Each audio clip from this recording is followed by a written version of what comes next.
Hello students, कैसे हैं आप सब। उम्मीद करते हैं आप सब ठीक होंगे। मैं हूं मुकेश और आपका अपना YouTube channel CTT success classes में पुनः एक बार स्वागत है।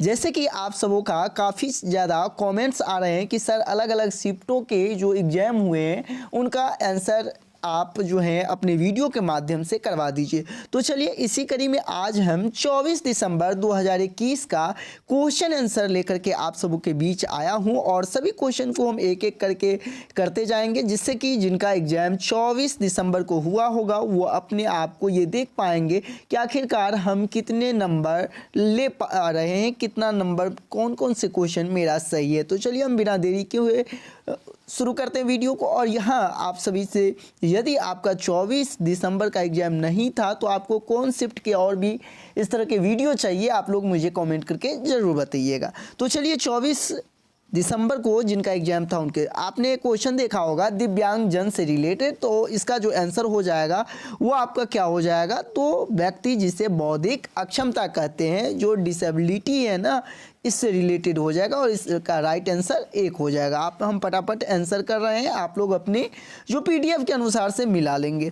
इसके बाद यदि आप बात करें तो एक क्वेश्चन देखे होंगे जो सब्जियों और फलों की तस्वीर को लेकर जो चर्चा करते हैं, इस तरह के जो क्वेश्चन आपको देखने को मिला होगा और इसका जो राइट आंसर हो जाएगा वो ज्ञान के निर्माण पर जोर दे रहा है और इसीलिए इसका राइट आंसर 4 हो जाएगा। चलिए हम बढ़ते हैं अगले क्वेश्चन की तरफ और देखते हैं और भी क्वेश्चन क्या है। तीसरा नंबर जो क्वेश्चन है वो ये है कि बच्चों द्वारा अधिगम प्रक्रिया के दौरान की जाने वाली त्रुटि किस ओर संकेत करती है। तो इसका जो राइट आंसर हो जाएगा वो ये होगा कि बच्चों और वयस्कों के चिंतन में गुणात्मक भिन्नता होती है और जिसके कारण बच्चे जो हैं वो गलती करते हैं। ये जो आप चारों ऑप्शन देख रहे हैं ये बिल्कुल गलत हैं। ठीक है, बढ़ते हम चौथे नंबर क्वेश्चन की तरफ और ये है, आपको एक क्वेश्चन इसमें देखा होगा, अवीर की कक्षा बच्चे जो है सहपाठियों के साथ विविध प्रकार की चुनौतीपूर्ण क्रियाकलापों में भाग लेते हैं और मिलजुल कर ज्ञान का निर्माण करते हैं। इस तरह के जो प्रश्न आपको देखने को मिला होगा, इसका जो राइट आंसर हो जाएगा वो व्यक्तिक संरचनावादी होगा। इसमें बहुभाषी शिक्षा की बात नहीं की गई है क्योंकि कक्षा में विविध प्रकार की चुनौती दे रहा है, इसीलिए अनेक व्यक्ति जो है अपने अपने व्यक्तिक स्तर के आधार पर जो है अपना संरचनावादी करेंगे। ठीक है, इसके बाद जो 5 नंबर क्वेश्चन है वो ये है, हो सकता है आप में ये अलग तरह के क्वेश्चन अलग अलग सीरियल नंबर पे हो, आपका ऑप्शन अलग हो, लेकिन आप इसमें जो विकल्प दिए गए हैं उसके आधार पर आप टिक कर सकते हैं। एक अध्यापक में यह योग्यता बहुत ज़रूरी है कि कुछ रखकर महसूस कर सके कि क्या महसूस कर रहे हैं।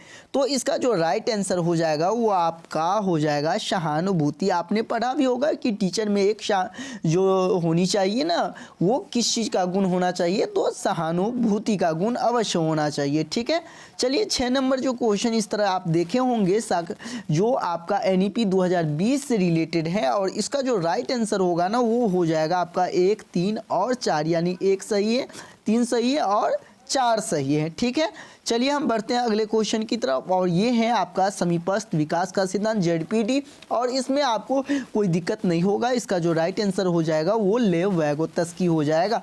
ठीक है, बढ़ते हैं हम अगले क्वेश्चन की तरफ और अगला क्वेश्चन है ये आपका प्रगतिशील शिक्षा से। आपको भी पता है प्रगतिशील शिक्षा किस चीज़ पे बल देता है और इसका जो राइट आंसर हो जाएगा वो क्या हो जाएगा, तो पाठचर्या और आकलन में क्या होनी चाहिए, तो लचीलापन होना चाहिए। ठीक है, तभी जाकर के हम प्रगतिशील शिक्षा स्थापित कर सकते हैं क्लास में।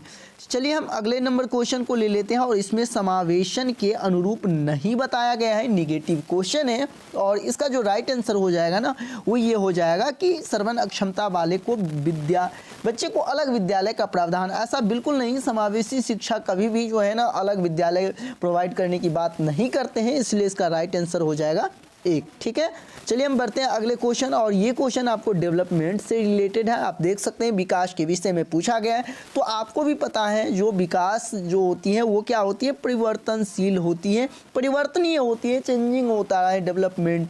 तो इसका राइट आंसर 4 हो जाएगा। ठीक है, 11 नंबर क्वेश्चन आप देखेंगे तो ये क्वेश्चन लेव वैगोत्स्की और पियाजे के बारे में बात की गई है। आपने पढ़ा होगा कि लेव वैगोत्स्की और जीन पियाजे दोनों जो है संज्ञानात्मक की जो व्याख्या की है ना, तो दोनों का अलग अलग है। यदि हम बात करें इसमें तो जीन पियाजे स्वतंत्र प्रयासों द्वारा जगत को अनुभव करने पर जोर दिया है। लेकिन वही संज्ञान पर यदि आप देखे होंगे तो वैगोत्स्की का जो भी अपना डेवलपमेंट है वो किससे रिलेटेड है, समाज से। इसलिए इसका राइट आंसर आपका एक हो जाएगा।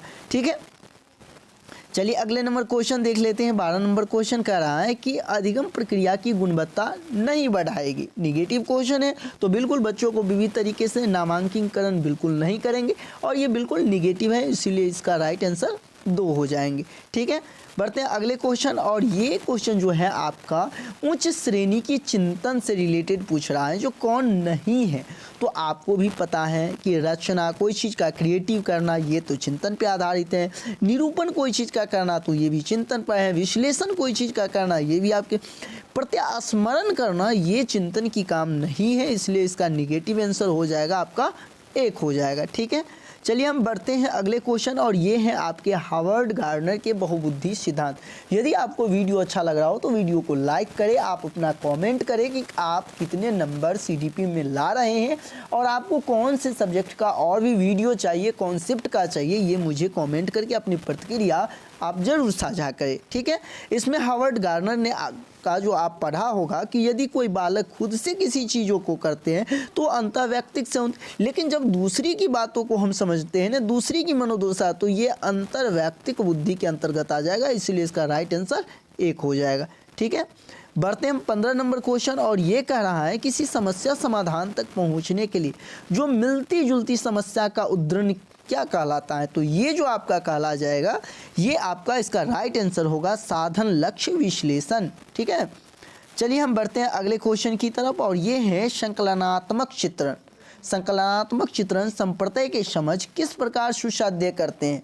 तो देखिए इसका जो राइट आंसर हो जाएगा ना, वो क्या हो जाएगा, हटाकर तो होगा नहीं, अधिक बल देकर होगा नहीं, जानकारी को संश्लेषित और सुव्यवस्थित करके, इसका जो राइट आंसर हो जाएगा ना वो आपका 2 हो जाएगा। ठीक है, चलिए अब फातिमा की हम बात करें। फातिमा जो तर्क देता है कुछ इस प्रकार से, इस तरह के आप क्वेश्चन कोलवर के चिंतन से रिलेटेड देखा होगा और इसका जो राइट आंसर होगा ना वो अच्छा लड़का अच्छी लड़की अभिनवीकरण, इसका जो राइट आंसर ये हो जाएगा। ठीक है, चलिए हम बढ़ते हैं 18 नंबर क्वेश्चन को ले लेते हैं और 18 नंबर क्वेश्चन है कि नूतन और साधारण रूप से, यानी कि कुछ नए सोच रहे हैं जो साधारण नहीं है, जनरल नहीं है, अनोखा साधन ढूंढने की क्षमता क्या कहलाएगी। तो ये जो कहलाएगी वो सृजनात्मकता, क्योंकि सृजनात्मक को बालक वो होते हैं जो सृजनात्मक क्रिएटिव होते हैं, जो पहले से डिसाइड नहीं होता है, कुछ नए एक्टिविटी करते हैं। तो ये इसका राइट आंसर आपका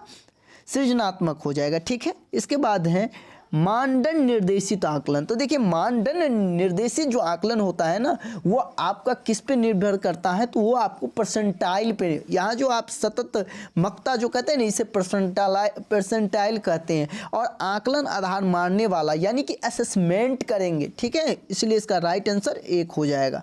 चलिए हम बढ़ते हैं अगले क्वेश्चन की तरफ और ये है आपका कि विकास का कौन सा सिद्धांत प्रस्तावित है कि बच्चे अपनी भुजाओं और उंगली। तो देख आपने पढ़ा होगा कि एक जो है ना वो एक ही आपका एकीकृत सिद्धांत, जिसमें आप पढ़े होंगे कि जिसमें बच्चे पहले उंगली हिलाता है, एकीकरण का सिद्धांत, और उसी से रिलेटेड है, एकीकृत कर दिया है। ठीक है, इसलिए इसका राइट आंसर 3 हो जाएगा। एकीकरण का सिद्धांत यदि आप पढ़े होंगे तो जरूर इसको पता होगा। अब देखिए इसमें जो है ये बात की गई है गैर परंपरारी, यानी कि परंपरा को खत्म करते हुए, लैंगिक भेदभाव को खत्म करते हुए, तो इसमें जेंडर रूढ़िबद्धता में लचीलापन को प्रोत्साहन मिलेगा। ठीक है, हम ये सब बिल्कुल जो है प्रोत्साहन, जेंडर तारतम्यता, जेंडर रूढ़िबद्धता, इन सब को हम बढ़ावा नहीं देंगे बल्कि इसको लचीलापन कर देंगे और इस चीज़ को खत्म करने पर जोर देंगे। ठीक है, इसके बाद जो 22 नंबर क्वेश्चन है वो ये कह रहा है कि यदि कक्षा में सकारात्मक अधिगम का माहौल। तो देखिए सकारात्मक अधिगम कब होगा, जब हम बच्चों को सहभागिता का समान अवसर देंगे, और जैसे ही समान अवसर देंगे तो अधिगम का एक अच्छा माहौल, इसीलिए इसका राइट आंसर 4 हो जाएगा। ठीक है, बढ़ते हैं हम अगले क्वेश्चन की तरफ और देख लेते हैं क्या है। और ये आपका जीन पियाजे से रिलेटेड जो 4 कॉग्निटिव डेवलपमेंट है उससे रिलेटेड क्वेश्चन है।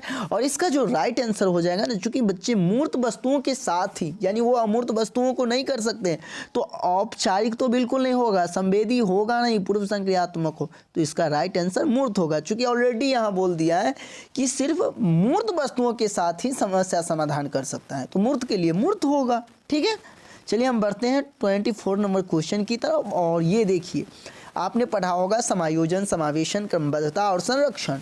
तो देखिए इसमें क्या कर रहे हैं बच्चे, पंख से उड़ सकते हैं, पक्षी के बारे में निर्माण कर रहे हैं अपने ज्ञान को।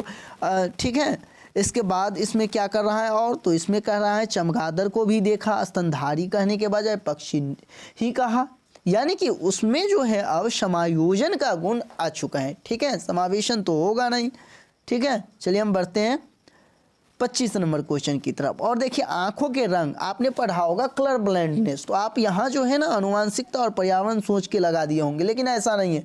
आंखों का रंग, ऊंचाई, बालों का रंग, ये जो है ना वो आपके वंशानुगत होते हैं। ठीक है, चूंकि कलर ब्लाइंडनेस से आंखों के रंग पर इससे पहले भी सीटेट में पूछा गया है, यदि उसी से रिलेटेड होगा तो बिल्कुल वही आंसर होगा। ठीक है, अब देखिए यहाँ उलटने, उलट पलट कर पढ़ने, तो ये आपको भी पता है क्या होता है, पठन वैफल्य। यहाँ पठन के बदले आपको वाचन दे दिया है, इसलिए इसका राइट आंसर 4 हो जाएंगे। ठीक है, चलिए हम बढ़ते हैं अगले क्वेश्चन की तरफ और देख लेते हैं और क्या है। हाँ, देख सकते, राजन अपनी दुनिया में खोया हुआ प्रतीत होता है। वह दूसरे लोगों से नेत्र संपर्क नहीं करता और सारा दिन एक पंख के साथ अकेले खेलता रहता है। राजन का यह व्यवहार किस ओर निर्देशित करता है, तो ये जो है ना राजन को अपने स्वलीन क्रम विकार को दर्शाता है। ठीक है, इसलिए इसका राइट आंसर 1 हो जाएगा। बढ़ते हैं हम अगले क्वेश्चन 28 नंबर। और 28 नंबर जो है, सृजा को यकीन है कि वह गणित में आगामी परीक्षा में पिछली बार की तरह असफल होगी। देखिए बार बार इसके मन में जो है ना असफलता का भाव जकड़ लिया है, इसीलिए अधिगम असाध्यता का, यानी कि वो अधिगम से अपने आप को सफल नहीं होने का मन में एक उसे ये हो गया है, इसीलिए ना इसका राइट आंसर आपका 4 हो जाएगा। ठीक है, बढ़ते हम अगले क्वेश्चन। और इसमें बताने की कोई ज़रूरत नहीं है, समाजीकरण का जो प्राथमिक संस्था है वो आपका परिवार है, बिल्कुल राइट होगा सभी का। चलिए, और ये भी आप पढ़े होंगे कि यदि हम ऐसी स्थिति जहाँ पर परिणाम जो है वो अनिश्चित होता है और बच्चे को ज़्यादातर असफलता का भाव उसे, तो ये जो कहा जाता है ना, इसे कहा जाता है दुश्चिंता। ठीक है, और ये आपने पढ़ा भी यदि होगा तो आपने पढ़ा होगा कि किस स्टेज में बच्चा को स्वयं से सरोकर एवं दुश्चिंता, तो ये आपको किशोरावस्था में देखने को मिलता है, इसलिए इसका राइट आंसर 3 हो जाएगा। उम्मीद करते हैं ये वीडियो आपको बहुत अच्छा लगा होगा और अब आप ये मिलान कर चुके होंगे कि कितने नंबर आपको सीडीपी में आ रहे हैं। आप लोग कमेंट करके मुझे ज़रूर बताएं, और भी कौन कौन शिफ्ट के, कौन सब्जेक्ट के आपको चाहिए वीडियो, आप मुझे कमेंट करके अपनी प्रतिक्रिया जरूर दें, जिससे कि हम जल्द से जल्द उस पर वीडियो बनाकर आप लोग तक पहुंचा सकें। मिलते हैं नेक्स्ट वीडियो में, अभी के लिए बस इतना ही। आपसे रिक्वेस्ट है कि यदि चैनल पर फर्स्ट बार विजिट किए तो चैनल को सब्सक्राइब अवश्य कर लें। धन्यवाद।